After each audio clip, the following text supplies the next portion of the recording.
नागपुरातील बोगस शिक्षक भरती प्रकरणात निलंबनाची कारवाई झाली आहे। शिक्षण उपसंचालक उल्हास नरडसह 3 जण या प्रकरणात निलंबित झाले। मुंबई कार्यालयामध्ये लागलेल्या आगीबाबत ईडीचं स्पष्टीकरण समोर आले। महत्त्वाचे दस्तावेज डिजिटल स्वरूपात सुरक्षित आहेत। खटले दाखल झालेल्या प्रकरणांची कागदपत्र कोर्टात सुरक्षित आहेत। तपासावर कोणताही परिणाम होणार नाही, ईडीकडून हे स्पष्ट करण्यात आलं आहे। सध्या जन्मभूमी चेंबरच्या इमारतीत ईडीचं काम सुरू राहणार आहे। तर राज्य सरकारने ईडीच्या कार्यालयासाठी बीकेसीमध्ये जागा दिली आहे। त्यामुळे लवकरच ईडीचं कार्यालय बीकेसीत शिफ्ट होणार अशी माहिती।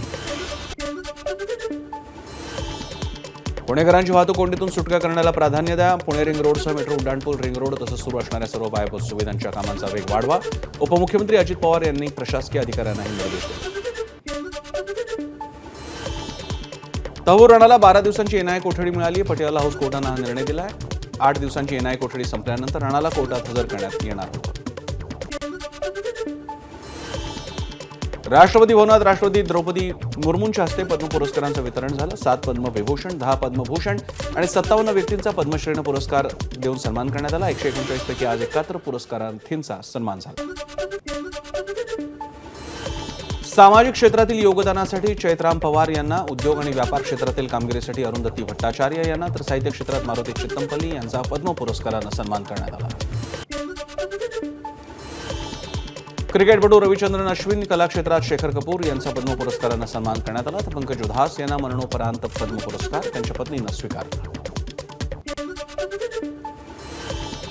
मुंबईत ठाकरेंच्या शिवसेनेला आणखी एक धक्का बसलाय। मुंबईचे माजी महापौर दत्ता दळवी कार्यकर्त्यांसह शिंदेंच्या शिवसेनेत दाखल झाले। एकनाथ शिंदेंच्या उपस्थितीत त्यांनी हा पक्षप्रवेश केला। पहलगाम हल्ल्यातील मृत संतोष जगदाळेंच्या मुलीला सरकारकडून मदत देण्यात आली आहे। असावरी जगदाळेला डी.वाय. पाटील कॉलेजमध्ये नोकरी मिळणार आहे। मुख्यमंत्री देवेंद्र फडणवीस यांनी अजिंक्य पाटील यांना फोन करून ही तजवीज केली।